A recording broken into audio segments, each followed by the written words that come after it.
No, there'll be a louder mic, so I'm good.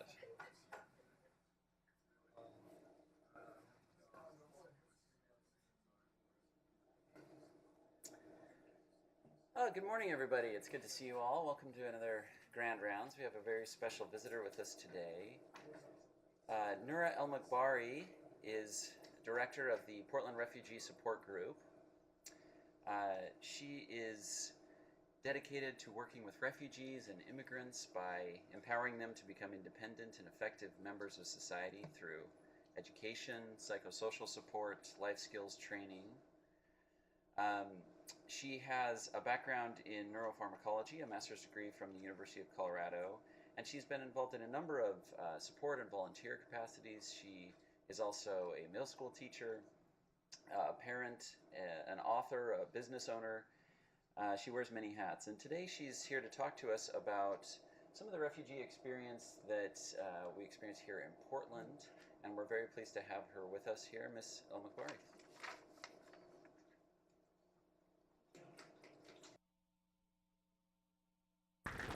Good morning. Ooh, that's louder than I thought it'd be. Let's put it down here. Y'all can hear me? Can you hear me okay? As you said, I'm a teacher, so I actually don't even need a mic. I'm really good at getting loud. Good morning, everybody. Thank you for coming. Whether it was for the yummy free breakfast, they hook you up here. I just noticed that outside. It's very nice. Or to learn about this very important cause. I appreciate you taking the time to get here this morning and spend some time with me to learn about refugees. So when I was asked to give this presentation, I was a little bit confused about what I should talk about, because there's so many topics that we could cover, especially when it comes to healthcare and you as physicians or healthcare providers. And so we decided to go with the topic of trust. And we know that gaining the trust of any person in our lives is very important. That's how we develop healthy relationships. But what happens when you deal with a population where trust no longer exists in their vocabulary? So if we talk about trust, we can divide it into two parts: forced trust and free trust. Free trust is what you guys have given me today. You trust that I'm going to be knowledgeable about what I'm going to give you. I trust you're going to be a respectful, kind, gentle audience, please. Forced trust, on the other hand, is if I find myself in trouble and I need to get out of a dangerous situation and there's only one person that can help me. I don't know if that person is going to help me or hurt me, but at that point, I don't have a choice. So I'm forced to trust that person. This is where we see many refugees in that position. So who do refugees trust? Nobody. From the moment they leave the safety of their homes, their lives become chaos. And they've learned that in order to survive, trust nobody. Why does this happen? When we try to learn about refugees, refugee mental health, how to help refugees, at least from my perspective, I have found that looking to the refugee as the expert is the best way to go. Asking the refugee, understanding from the refugee, but that could be a little difficult. So how do you trust a mistrusting person? How do I trust that when I work with refugees, because they don't trust me, they're going to give me accurate information? How do I know they're going to give me honest information? I don't. But I have learned through my experience, the more time I spend with them, the more henpecking I do, the more likely the truth will come out. There's three things that I focus on: the context of any information they give me, the experiences that they've had, and the perceptions. So in context, we work with refugees from all around the world, and they have personal and cultural differences that are different than mine. I consider myself a true blue American. I don't look like a typical American, but that's how I view myself, and that's how I view my understanding of the world. Even when I speak to a woman who looks like me, her cultural differences and her concepts of trust can affect the way our relationship becomes. I quickly understood that no two experiences are the same. I was a refugee, but I was 3 years old when I fled Libya. Except now, another woman my age, maybe the same number of children, she fled 5 years ago. Our experiences are completely different, and trying to understand those experiences helps build that trust. Then the perceptions. There are probably over 100 different dialects for the Arabic language. I speak Arabic. Through my work, I have learned to understand about 30 of them. It is very difficult. But through different languages, religious and ethnic lines, the more I work to understand them, the more trust is built between me and my clients. So in order to understand what a refugee goes through, has helped me and will help you as well become a better caregiver when you're working with refugees. So there's 8 phases of forced migration, and these phases were developed by a researcher named Ron Baker in the United Kingdom, and he worked for the British Refugee Council. And after many, many years of research, he developed this model that is currently used by the United Nations. The first is the period of threat, and I'll explain these a little more in detail as we go. Once a refugee feels that threat, the decision to flee. Once they're in flight, reaching safety and a place of asylum, the refugee camp experience, reception into a country, resettlement, and then post-resettlement. So what is the period of threat? There's several things that can cause a refugee to want to leave their country or their home. The most common one is war, religious persecution, political ideologies, social things such as, for example, tribal wars, tribal differences, or a Romeo and Juliet type issue. It happens. Sometimes, you know, you are in a majority Muslim area and you decide, I don't want to be Muslim anymore. You may be persecuted for that, or vice versa. Personal choice, and we usually refer to personal choice as maybe a gender identity, or wanting to marry someone that doesn't belong to your family circle. And then something that I am fighting for to be added to the UN resolution as a reason to become a refugee. It's not on there yet, but we are advocating for this really hard. And lobbying for this is climate. It is not yet recognized as a reason, but climate right now is one of the #1 causes that people flee their homelands. So once they make that decision to flee, here are the questions most refugees ask themselves. Should I leave? A lot of them choose to wait it out. And unfortunately, those who choose to wait it out, as we've seen in Syria, as we've seen in Afghanistan, as we've seen in Somalia, the war does not end. And they end up losing their lives or the lives of loved ones. They ask themselves, am I safe? Am I safer here or will it be safer if I leave? Can I leave? Who do I take? I want you to ponder that question for a moment. If you were forced to flee your home right now, who would you take? Probably your significant other, probably your children, maybe your pets. But if you have 1 hour to decide, and you have a 98-year-old grandmother in a wheelchair, do you take her? That choice has been made many times over. And there's a very powerful image of an elderly woman in a wheelchair, dead in the middle of the road. Because she begged her family to leave her. She was holding them back. She begged them to leave her. And they did. And she died in the road. So these are the choices refugees make. And I want you to keep these in mind because not only are they common choices, they affect the mind, the psyche, the mental, the physical, the emotional state of your patients that come to see you for your care. And then at the end of the day, it becomes a life and death decision. I either leave now and have a chance of survival, or I die. So once they're in flight, meaning they've left their home, they have to ask themselves, where do I go? Nobody has a refugee escape plan. I don't know who in the world might have this. Maybe they're starting to develop them now. We all have, if there's a fire today at Providence, we know where to escape to, right? Nobody plans how to escape if they become a refugee. Nobody says, okay, I'm going to flee to this country and I'm going to use this route of transportation, because your entire life is flipped upside down in a moment. Do I go by foot? Do I try to get transportation? Do I sneak out in the middle of the night? These are all choices refugees have to make. Will I find help, whether it's in the road or once I get to where I need to be? What will it cost me?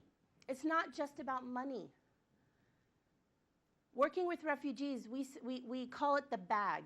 Every single refugee client we work with has a plastic bag. And in that plastic bag is their life. What do you think is in there? Passports. What else? Photos. What else? No. Most of the time you'll not find a toothbrush.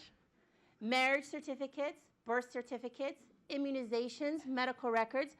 The things that you and I take for granted because we can Google it probably, right? Well, not Google it, but log into something. But in the majority of the country, it's still paper pencil style. And the only way to prove your identity is with this paperwork. Everything else is left behind. They may have a picture or two, but photo albums, they'll leave behind. Money, the majority of these people come from poor countries. Even though we see a very different dynamic in the Syrian war, in the current Syrian conflict, we have refugees here that used to be physicians, engineers, dentists, teachers. They come from all walks of life, and they lived very comfortable lives. I mean, some of these homes, when they show me their pictures, one of our clients told me, I used to live in a castle. She had this big, beautiful home, marble floors, iron, woodwork, ironwork around the home, just absolutely gorgeous. And now, when she first got here, 9 people living in a 2-bedroom apartment. So there's a lot that it costs them. It could cost them their dignity. It could cost them their safety. It could cost them their, I don't know what word to use for this, but a lot of women will find they sell themselves for passage to safety. And then how will I get there? Once they reach safety, this could be another country or a refugee camp. And I do have another presentation that talks about the specific steps. I'm happy to answer those questions for you also. But let's say, for example, a lot of the Syrian refugees, Turkey borders Syria. And a lot of the Syrian refugees try to make it to the Turkish border. And making it to the border is one thing. Surviving to get there is one thing. But once you make it, whether or not they let you in is another question. And the majority of the time, especially after they reach their capacity, they'd lock the borders and everyone would just be sitting there and waiting. If you had money, if you had gold, if you had something of value, a lot of times you could bribe the border agents and they'd sneak you in through side gates. But if you didn't have anything, if you came from a poorer part of the country, you were forced to wait. Security is always an issue. A lot of times they'd get shot out. So you're shot out by the military on one side, and then you're shot out by the military at the border. So security was always an issue for these refugees. And then shelter. Okay, I made it to Turkey. I'm safe. I'm inside now. Where do I sleep? Where do I live? Where do I eat? Do you all can hear me okay? All right. Please feel free to stop me at any time, too, if you have a question. If a refugee is lucky enough to make it to a refugee camp, they start to ask themselves, who's in the camp? How much can I share? Should I stay? And then once again, money and safety. What do you think I mean by who's in the camp? Well, I mean, people that might be, I don't know if your enemy is the right word, but right, exactly. You don't know who's in the tent next to you. You don't know if there are implanted soldiers, let's say the Syrian army. You don't know if there might be soldiers in there looking for dissidents. There's a lot of people who flee because they're not safe, but a lot of them also flee for political reasons. Maybe some that were considered as those who started the conflict. They also would flee. And the governments would look for them. They're like, well, you caused this problem, so we're going to find you. So they're careful. Who do I talk to? Who do I share information with? They're very reluctant to talk, especially when they first get there. Refugee camps, by the way, are only, the official ones have to be recognized by the United Nations and run by the United Nations. So when I say refugee camp, I'm referring to United Nations run refugee camps. And before being a part of a refugee camp, you must be registered with the United Nations. Otherwise, you won't be allowed into the camp.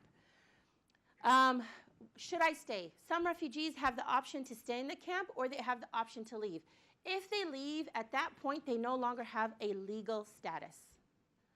So in Turkey, for example, many refugees decide to leave the camp and try to find work on their own or try to create a life of their own in Turkey. What they found is they face a lot of racism, a lot of prejudice. Even though the Turkish people have been amazing, actually one of the best countries when it comes to helping the refugees, the people are another story. There are people who don't want them there. There are people who don't think they belong there, and they'll give them trouble. Plus, without legal status, they could be deported at any time.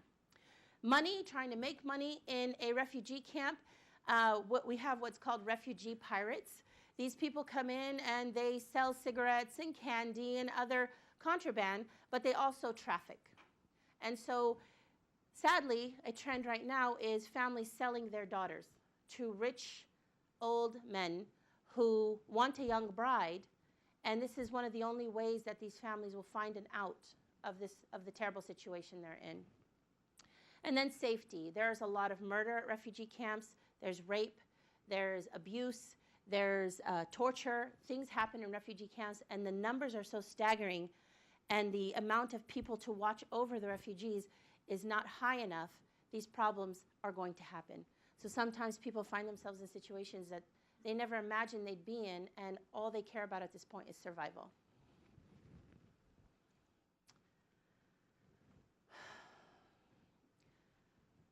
Once they've passed all the oh, I'm sorry, sir, go ahead. So the UN is running refugee camps. Mm-hmm. What is the legal status of the refugee camp in that country? That's an excellent question. It's almost like, I akin it actually to a reservation here in the United States. So it has its own legal system. It has its own economic system.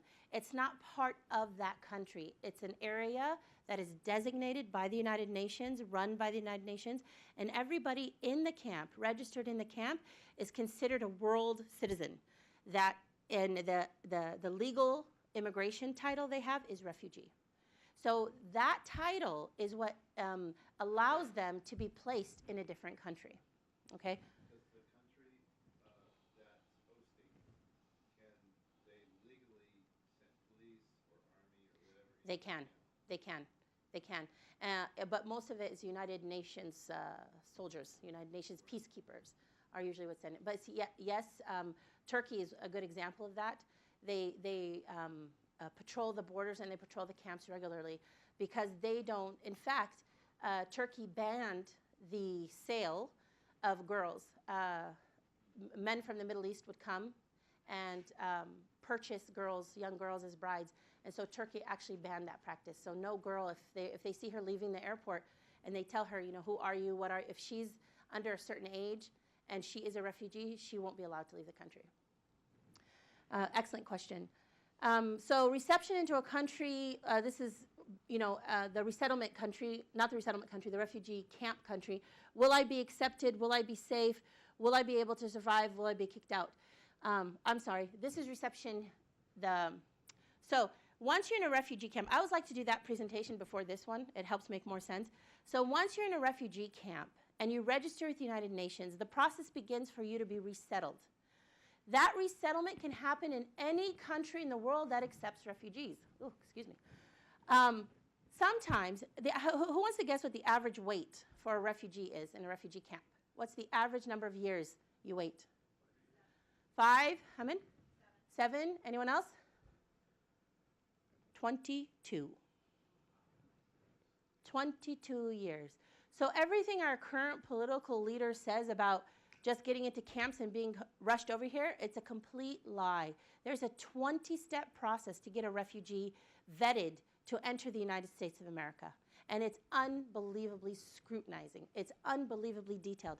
So if anyone tells you that we don't do our due diligence allowing any refugee into this country, and countries like Syria, Afghanistan, countries, they actually have even more steps, it's not true. Any refugee that enters this country has gone through an unbelievable process to get here, and it is hopefully safe. If I'm a refugee, I still ask this question, sadly. I walk into a room to give a presentation, and I think to myself, am I going to be accepted? Are they going to listen to me like they would listen to anybody else that stands up here? Will I be safe? Are people going to attack me because I'm a refugee? Will I be able to survive in this new country? Will I be kicked out? And we know that that's happening right now. So once you are resettled, it has to happen through a resettlement agency. Please stop me if I'm going too fast. Like I said, there's a presentation before this, and it helps a lot. Here in Oregon, we have 3 resettlement agencies: Catholic Charities, Lutheran Family Services, and Ecumenical Services, or SOAR. Without these agencies, you will never be resettled in the state of Oregon. It is a federal program, an agreement with the government that these agencies will take care of these newly resettled refugees. Unfortunately, all of these agencies are overwhelmed, understaffed, underfunded, and frankly unprepared. And that was the reason that my organization, Portland Refugee Support Group, was even started. Because what happens is they come in, and the resettlement agencies are given a certain amount of money to take care of this refugee. Once that money runs out, they have to close the case. So what happens? By law, they have to support a refugee for 3 months, up to 8 months. The majority of cases are closed at 3 months. Have any of you learned a foreign language in 3 months? I still can't take the bus. I'm not kidding. I took a bus once and ended up in Gresham from Tigard. I don't know how it happened. So I grew up here. I read, I write, I understand, but I got lost. So imagine somebody from a different country. Can you learn that in 3 months? Yes, sir?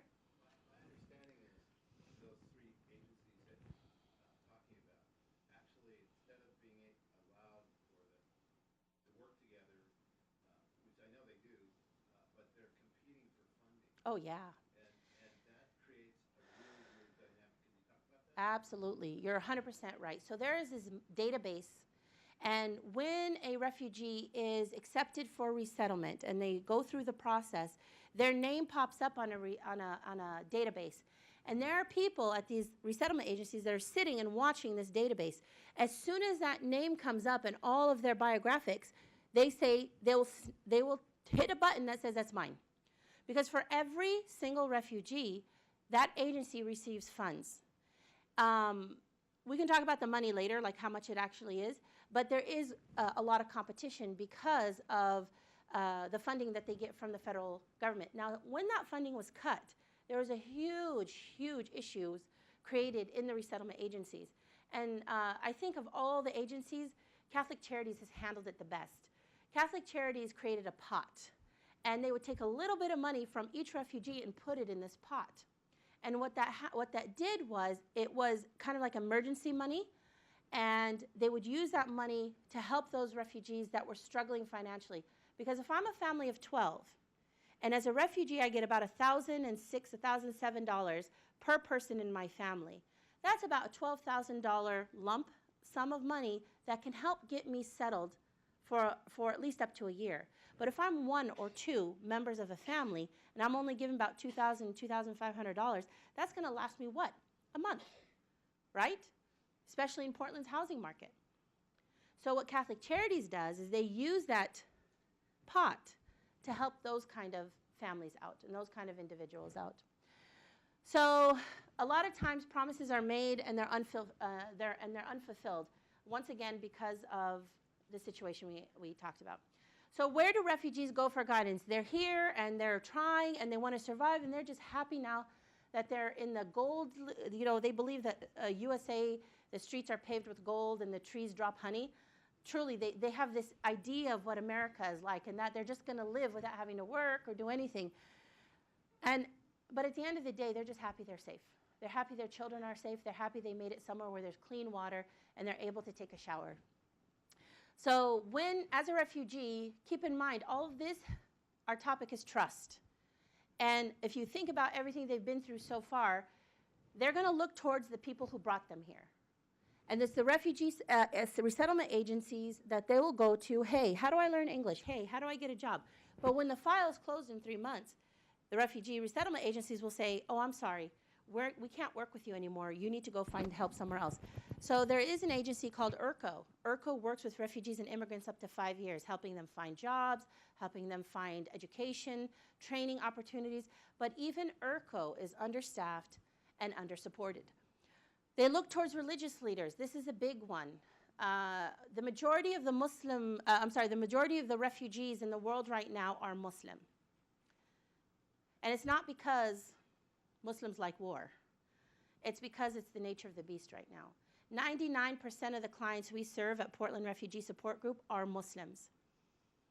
Once again, it has nothing to do with the fact that I'm a Muslim. It has to do with the fact that that's the majority of the refugees that enter our space.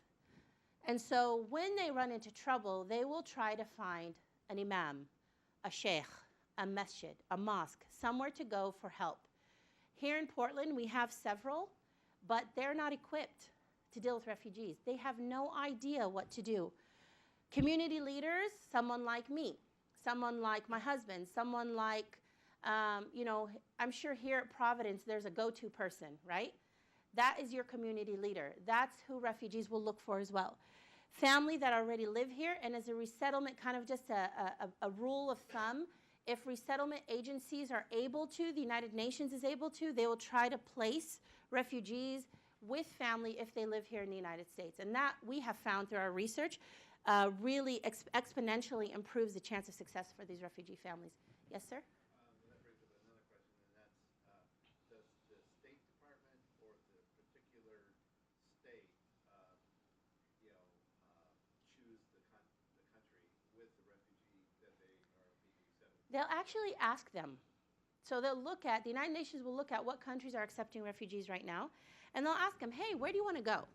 And the majority of the refugees will say a European country or the United States.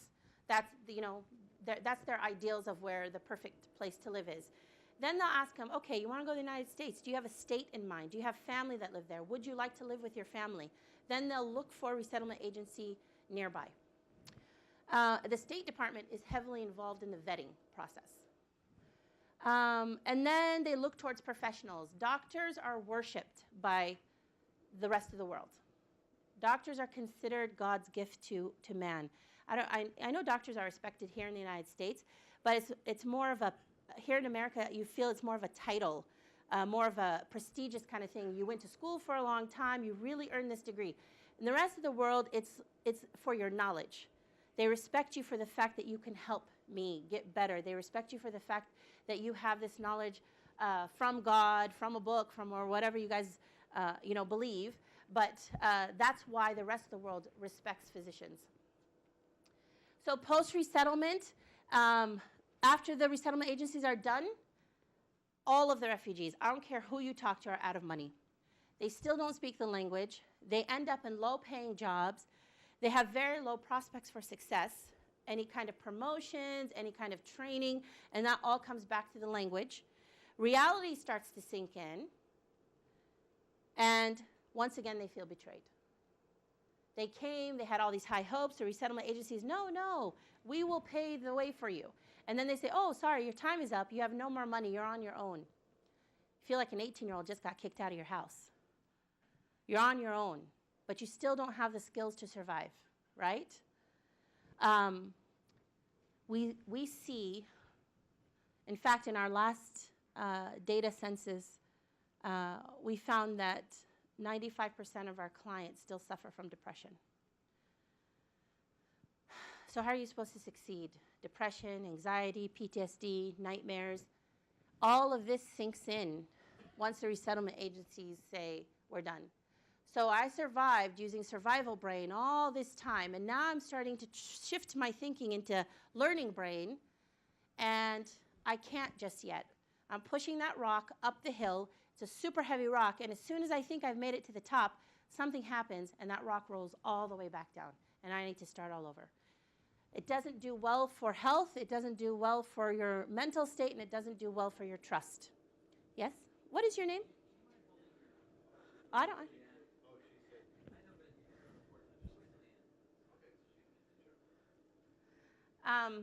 So why don't we trust refugees? And we see this in TV, we see this in the news. Structured social exclusion. Where refugees are placed by the resettlement agencies is actually very intentional. You will find the majority of refugees placed in Southeast Portland, in Gresham, in the worst possible areas. I work with clients all the time. When I first started this organization, I was driving from Tigard, from Southwest Portland to Gresham about 4 times a week. And it would take me about 40 minutes, 45 minutes to get there. And sometimes I'd be scared, right? I'd be walking through these apartment complexes, and people would be looking at me, and they'd say things to me, they'd call me names, terrorists, all these other things. I'm like, why are these people living here? They just left from a war zone and entered another. But that's where they're placed. Why? Because they've made deals with these apartment complexes to give them low-cost rent. They've built relationships with these complexes. Because as a refugee, I have no credit. I have no money. So I need a place to live. These people are willing to let you live there, okay? But because they're put all over Southeast Oregon, they have no chances of meeting other people that are like them. They have no chances of meeting people that speak the same language, and they feel isolated. We don't, see, I did it. I'm just guilty. I'm just as guilty. We and them, right? The language we use. We're automatically putting refugees in a different category than us. And it's a horrible, horrible habit that we all have to break. Once we start thinking of them as our new neighbors, as members of our community, that trust issue will start to slowly go away. They look different than us. What's funny is I walk around like this all day, except at home, of course. And even though most people don't know that, they still ask me if I shower in it. I'm like, no, I don't. But they do dress differently. And, I deal with Muslim clients from all over the world, and Somalis dress differently, Afghans dress differently, Indians dress differently. But that idea of you don't look like me does not help when we're trying to build a trustful relationship. They sound different. I don't have an accent, right? I remember the first time I spoke Arabic in front of Arab-speaking people, and they immediately thought I was FBI. I kid you not. I swear to you, they're like, there's no way you can speak English and Arabic without an accent with either one. Well, yeah, there is. I grew up in a dual language household. But because they sound different, it makes us uncomfortable. And then they bring their problems here. And this is very true. A lot, especially Catholic Charities, they love medical cases. So many of our clients, we have quadriplegics, we have paraplegics, we have a polio patient, recovered from polio. We have a patient that's blind, we have a patient that's deaf, or a client, that's deaf. So Catholic Charities loves those cases because they feel that they're getting a greater sense of, the help they're giving is greater than just someone who could work through the world on their own. So how do we gain their trust? And this is very important. As physicians and caregivers, there's many levels to this. For me, in order to gain their trust, I use people within the community that they already know. So when I'm working with Syrian refugees, I made the effort to find Syrians who have lived in this country for a long time, speak the language, have the dialect, have the cultural understanding. I take them with me. It makes a world of difference. Spending time with them at a personal level. One of our philosophies at Portland Refugee Support Group is tea for two. Sit down and have a cup of tea with these people. The majority of the world don't drink coffee, they drink tea. And so we found that when we bring a tea, we like giving gift baskets, and they have tea sets and different teas. They really like that. But sitting down, having a cup of tea, talking about your life, so my life, rather than asking them about their life, really helps bring down those walls. Being friendly, even if they're not. You will find them to be sometimes the rudest, most impatient people in the world. You can't blame them. My plea to you, be patient and keep that smile on your face, because I promise you, once that wall comes down, you will have a friend for life, truly. Find a common ground. Everybody in the world loves something, whether it's soccer, sports, food. For me, food is a big one. I always love talking about food. You will find some kind of common ground with these people. If you're able to find it, use that as a tool to get their trust. And bringing gifts. It could be something very small. They're you'll find some of the most struggling and the poorest of the refugee clients that I deal with are the most giving. Bringing them a pot of flowers, bringing them a gift card from Winco, any small gesture is truly appreciated, and that also helps bring down those walls of mistrust. If they are visiting you, this is now if they're coming to your clinic, to your office, be aware of your body language. Us as Americans, we're already intimidating as it is. So when you are a tall white man and you stand above the refugees, welcome, how are you today? For us, it's a normal thing, but for them, it's very intimidating. It's very scary. And so walking in and paying attention to your body language, and I'll try to demonstrate this. I'm going to take this off as best I can. When you have a patient in front of you and you walk in, it's best to walk in with your hands in front of you clasped together. That shows I am not going to attack you. I'm not going to touch you. I am not going to hurt you. And when you walk in, not standing too close to your patient. So, what's your name? Jim. So Jim was my patient. Hi, welcome to my clinic. Just smile. A smile is universally understood. My husband always says the language of the heart does not need translation. Hi, how are you today? How can I help you? With a lot of the Muslim world, eye contact between opposite genders is not appropriate. Handshaking, touching is not appropriate with opposite genders. Sometimes you'll see the man speaking for the woman. Be patient. I promise you that will change. I'm going to tell you right now, Muslim women are not submissive. I swear to you they're not. But they are respectful of their husband in public. They don't want to embarrass their husbands in public. At home, he's going to get it. I promise. I promise. But for people to think that the religion creates a submissive woman, I want to tell you, no, that's not true. My poor husband is so submissive if you compare him to me. He's very, I don't know if you know, it's Dr. Omar Reda, he's a psychiatrist. Very shy, very quiet, very peaceful. And then I'm the one like, let's go save the world, you know? So it's not a religious thing, it's a cultural thing. And so if you are a male provider and you have a female patient, please ask permission before touching her. Even shaking hands. If you are a female provider and you have a male patient, please ask permission before touching. And do not offer your hand. Allow them to offer their hand to you.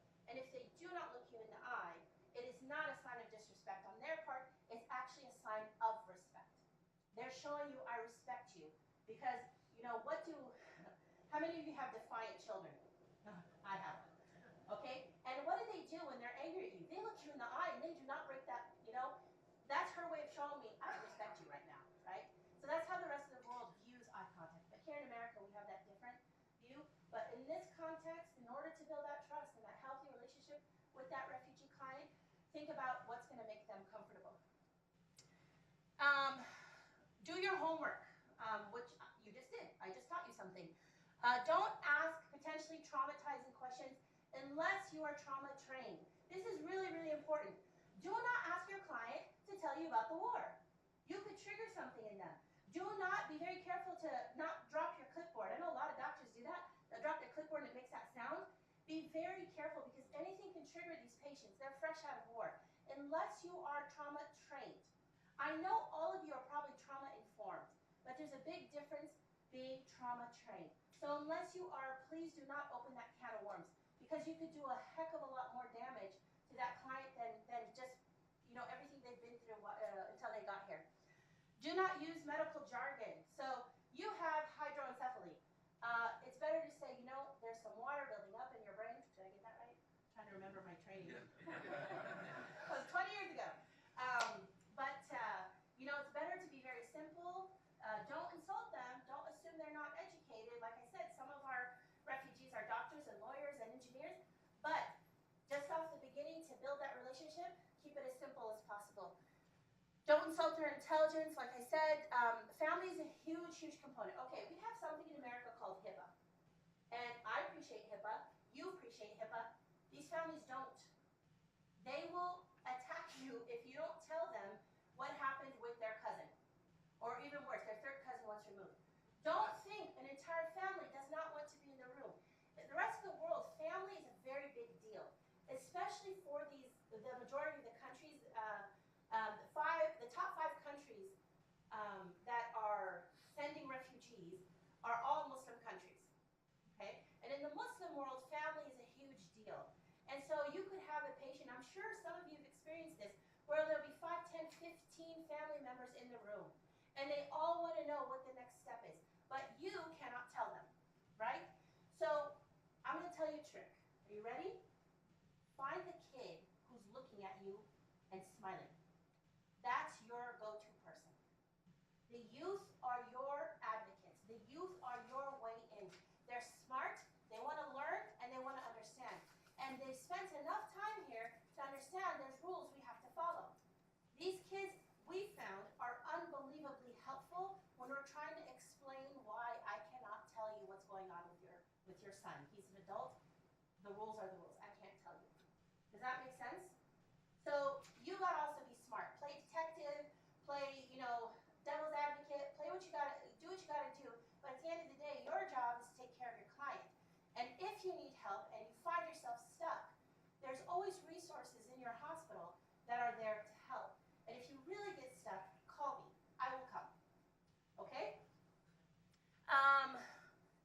situation, allow them to teach you about their experiences, be humble, listen and learn. And when they see you make a sincere effort, I promise you they will open up. I promise. Think of them as a, moody teenager. It's about the same, you gotta do the kind of same things, right? My husband always tells me, don't put your hand on your hip. He always tells me that. He's like, Nura, it's intimidating. I'm like, it's comfortable. So I got to learn that too. So at the end of the day, you guys, we have to do our part. And we have to go above and beyond. It's exhausting work. It really is. I barely sleep. I spend more money on gas than I have probably in the last 20 years of my life, just in the last year. But if we want to make a difference in this world, that little 5 minutes extra you spend with your client, that smile you put on your face even though you don't really feel like it, imagine how much positive impact you're making on that other human being's life.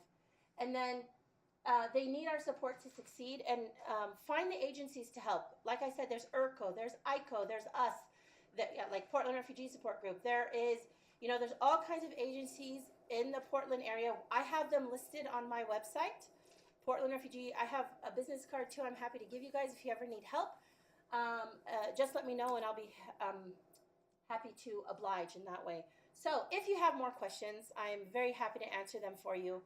And I really thank you for your time. Yes, sir?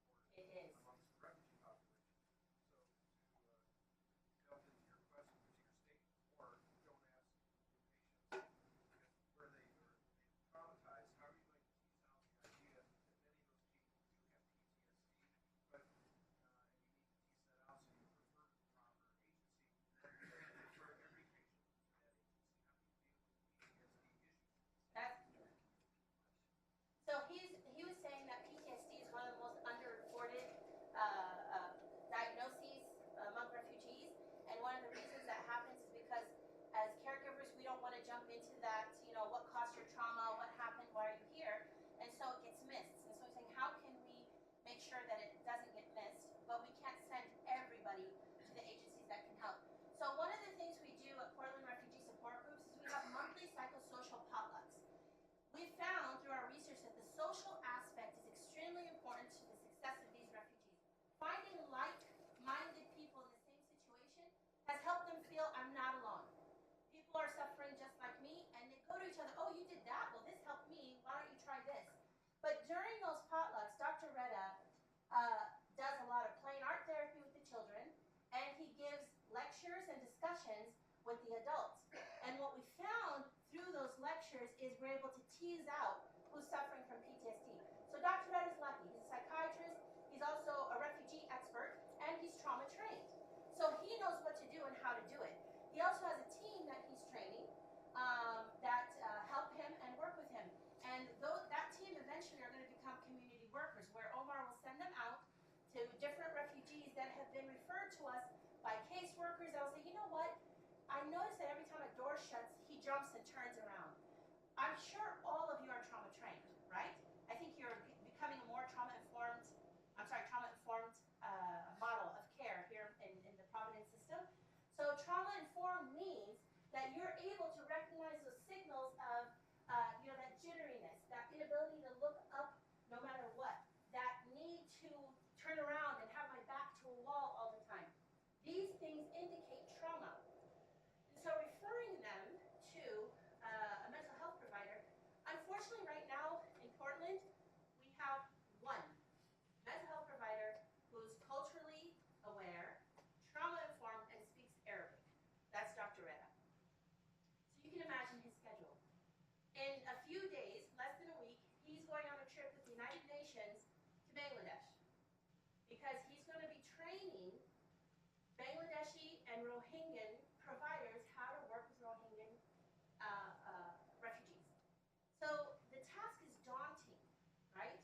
And the people who have the ability to work with these refugees who are suffering from PTSD and mental health issues, there's not enough people in the world. So those of you who want to learn and you want to do the work, please get in contact with Dr. Retta. He will help you. We need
They will, I promise you. I'll tell you right now, and the dialect is an issue. I was visiting a friend who just had surgery, and she was supposed to take one hydrocodone every 46 hours to deal with the pain. The woman said 11 in Arabic because the dialect was different. She said 11, right? And when she said that, I went, no! And the doctor jumped back. I said, no, you just said 11. You said 1. And he goes, well, I don't know what she said. And so that, imagine, had I not been there, there is that language issue. You're right. And it isn't, I can't remember her name. She's working on getting better training for medical interpretation because dialects are such a big deal. My recommendation is allow the family member in and just double check with the family member. Flip side of that, I speak Spanish fluently. Uh-huh. I still have to use a Spanish interpreter. Right. So I've had interpreters say, for example, a male interpreter for a female patient. She's been through assault with my husband. She says one thing. He says, oh, she says it's fine. And I'm like, that's not what she just said. Yeah, so now you gotta report him. I Oh, have yeah. an advantage of speaking the language. Yeah. But how much culturally there are things that are acceptable. So a doctor, there are things that are not acceptable. So you run up against the flip side of that. Oh, absolutely. He should have been fired. Gosh, he should have gone to jail for that. So we deal with that all the time. And unfortunately, until I learn to speak every language in the world, there's nothing we can do about it, right? So we try our best. And a lot of times too, right now, there's a lot of interpreters we work with that we really like because they do a great job and we will request them. And so if that's an option for you, that you know this one does a really good job, request that interpreter every single time. And by law, that they have to allow that person the choice, that interpreter, the choice of coming or not. But use family. I know HIPAA makes it hard. I really do. But you guys got to think outside the box. If you have a family member there and you just kind of make it like, you know, how's your mom doing? You guys doing okay? And he goes, my mom screams a lot at night. She just didn't tell the interpreter that, right? So those are things that you guys can use to say, this person is struggling, I need to bring in reinforcements. Just kind of think outside the box. And I'm sorry, you guys, I know, gosh, my husband, the number of trainings he's forced to go to, he comes and complains to me about them, right? And I'm like, well, it's trying to make you a better physician. He goes, no, it's paperwork. It's always paperwork. How do I protect myself, right? Because that's not what I want. I want to know how to deal with a patient at a certain level. But we live in such a litigious society, unfortunately, that you guys have to protect yourselves. And if you don't protect yourselves, you can't help anybody. So think outside the box. I promise you that the probability of being sued by a refugee is like 0.00001%. I promise you that. You know, it's just not in their nature. Several years ago, I think it was Lutheran Services was piloting or testing a screener tool for depression, specifically developed by somebody up in Seattle, specifically for refugees. Are you aware of that? Are they using that? Is it the DS, the one? DSMS? No, it's not the standard one. I don't remember the name of it, but it was a specific one that was already validated in one population. I don't think I've seen it actually. It'd be interesting to see. Yeah. I don't know. Sure. You know, when I look at screening tools like ACEs, for example, Right. when I looked at that questions, I was like, every person in America is going to score high on an ACEs test. I mean, growing up, even in this country, we've all been spanked. We've all been, grounded. So it's so funny when those they're important tools and they do work for certain populations. But at the end of the day, what they end up doing is lumping together a group of people that may not necessarily need that help. We have found, actually, we have more success diagnosing by spending face-to-face time, in that social atmosphere. Right. And then we get a lot of referrals from friends. So another refugee will say, this person's really struggling because we've made those resources available. You come when you're ready. We're not going to force you to come. But a lot of times, refugees will refer each other to us because they know that we're going to be patient, we're going to smile, we're not going to force anything on you, we're not going to give you medication. They're always afraid to take mental health medication. They'll take any other drug. They'll have bags with 50 bottles in it. They'll take them all. They don't know. That's a sad thing. So whenever we see them for the first time, we say, bring us your medication. And my husband's like, no. My husband's Dr. Retta, by the way. I always forget to mention that. Not that, I don't know why, but he is. But anyway, it's a process. And my No matter what the background is, it's a learning experience every single time. Could you mention, like in Africa, the expectation is you be able to go to a hospital, and that's where you feel comfortable getting your care, if you can get to a hospital. How about folks from the Middle East? Are there some generalities you could say, or is it country specific, culture specific? In the Middle East, the doctor's everything. You know, if you have a title doctor, you can tell me to eat mud, I'll eat mud. You know, that's how much they're respected. Their knowledge, their input is highly respected. So yes, they will try to get to a doctor for physical needs. For mental health needs, on the other hand, it'll always be on the back burner. Also dental. Dental is always on the back burner. You'll find the worst dental cases in refugees, and they'll usually wait until something's abscessed to receive any kind of care. Any question? I was just curious, we're a sanctuary city. Yes. What kind of volumes are we talking about? Right now, we're hardly seeing any refugees enter.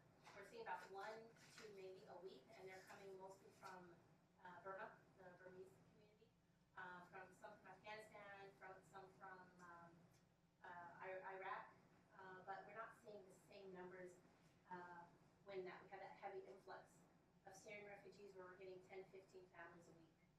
So, and yes, we are a sanctuary city. Unfortunately, we're also one of the highest detention cities in the country. So ICE is consistently sitting outside the courthouse, sitting outside of hospitals and schools, ready to detain people.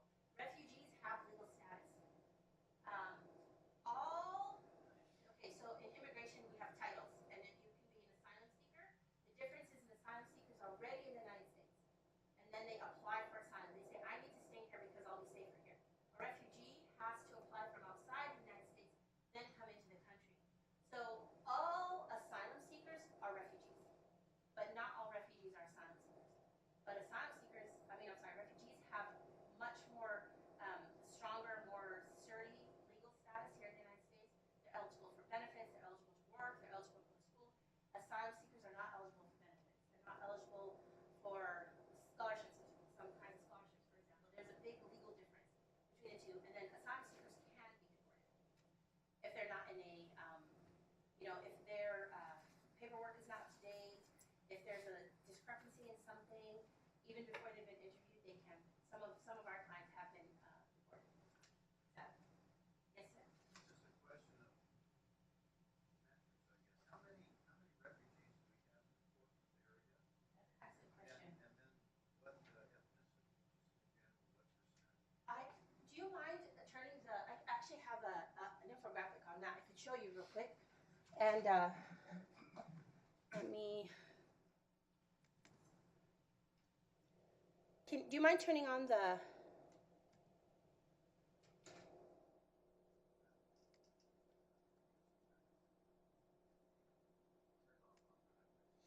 Oh, I'm sorry. I didn't.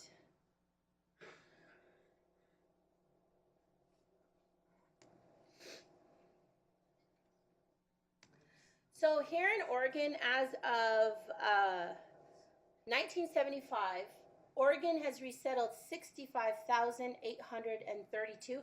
That number's actually gone up a lot. This was from 2016, these numbers. Once it comes on, you'll see it.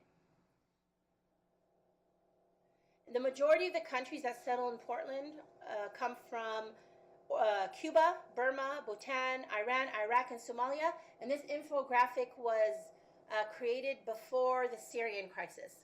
So right now, Syria is added to that. Here we go. Syria is added to that group. So in 2016, Oregon resettled 1,780 refugees. If you notice the numbers, we have some in the triple digits, and then we have some in the quadruple digits. What do you think the difference is? Why do you think those numbers increase and decrease like that? Huh? Administrations, yeah, that's one reason. What else do you think it is? World crisis, wars. You can actually show a direct correlation between the increased numbers of refugees and the number of wars. And then I'll show you this. Where is that? Okay, as of 2017, 68.5 million individuals were forcibly displaced worldwide. That's just the year, okay? That was an increase of 3.2 million people from 2016. Where are these people going to go? And the bigger question is, and I know you all want to touch it, is why? Why do they have to leave? Why do they have to lose their homes? Right? 2/3 of all refugees, so 66%, right? Syria, Afghanistan, South Sudan, Myanmar, Somalia, all Muslim countries, or majority Muslim countries. And then 1 in every 110 people is either an asylum seeker, internally displaced, or a refugee. Internally displaced means they lost their home, but they're still in their country of origin. So that's a lot of people, right? That's a lot of numbers. Yes, sir?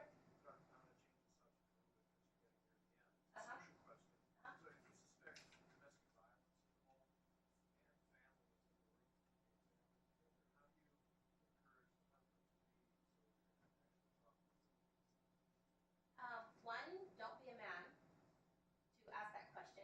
So have your female nurse, female physician ask and just say, ma'am, do you mind if we talk to you alone for a moment? We have some personal questions. And if the husband says, no, no, no, no, you can say, you know, sir, I actually, by policy, if you have to lie a little, seriously, I'm not kidding. It's about treating your patients. And you have to think outside the box. Think about your client. We do this all the time, you know? I'll be like, can you come help me in the kitchen? When we're doing our social things, I'm like, hey, how you doing? I noticed you have a bruise. What happened? She goes, oh, he just got a little angry. And then I'll have to have a sit down. This is America. You will be arrested. And we've had that. We've had clients get arrested. We have. We've reported domestic, we've reported violence towards a child because the family would not listen. We try to repair it internally first. We do. Because we know once a child gets in the DHS system, it's really difficult. But we have to remember that these people are coming from countries where beating your child in order to discipline them is something very accepted, right? In fact, your neighbor will beat your child if they're misbehaving. That's how widely accepted it is. But the dynamics are different. The dynamics are different. The purpose, why is somebody hitting their child? Are they disciplining them, or are they coming home drunk and they're losing control and they're killing their kid, right? It's not okay either way, but it's easier to diagnose and treat when it's just a cultural thing than it is when there's actually a mental health problem or something in which a person is hurting their wife or hurting their children. We try to diagnose it and deal with it internally. We try not to involve DHS or the police as much as we can because we know the damage it does to the entire family system. It's far more unrepairable in a sense when DHS and the police get involved because there's that cultural misunderstanding between our agencies here in the United States and the families that we treat. So it's hard. Ask your female nurse, we need a urine sample. Seriously, I'm not kidding. Think outside the box, you guys. Because at the end of the day, you're trying to help save the life of a human being. Yes, ma'am? I guess follow up to that because of our mandatory reporting status.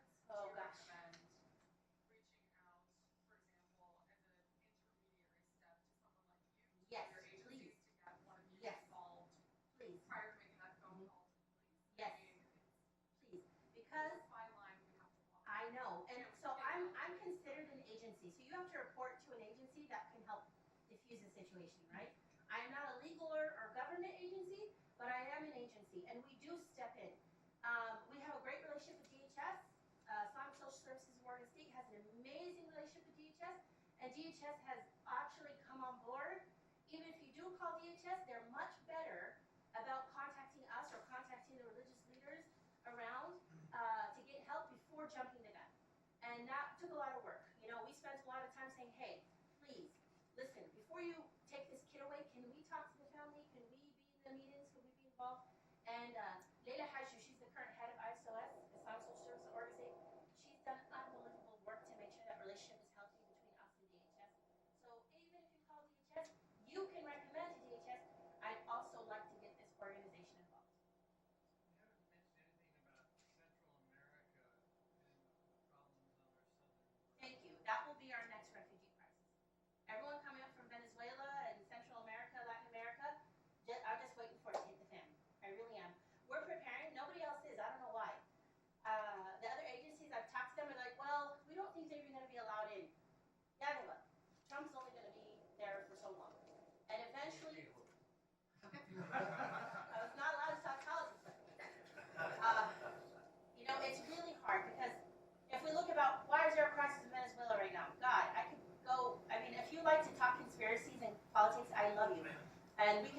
and have coffee and really talk about why there are refugees in this world, why there are people hungry and dying, why are there thousands, I think we're at 60,000 right now, that are fleeing and are close to our border. Why?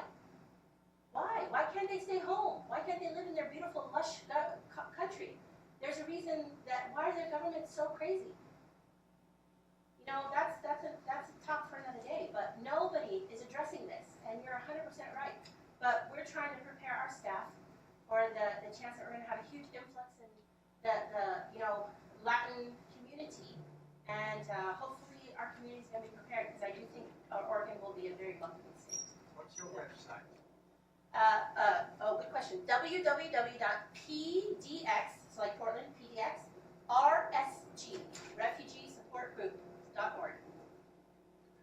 Thank you, Ms. Elmagbari. In the interest Oh. of time, we'll take any further questions up front.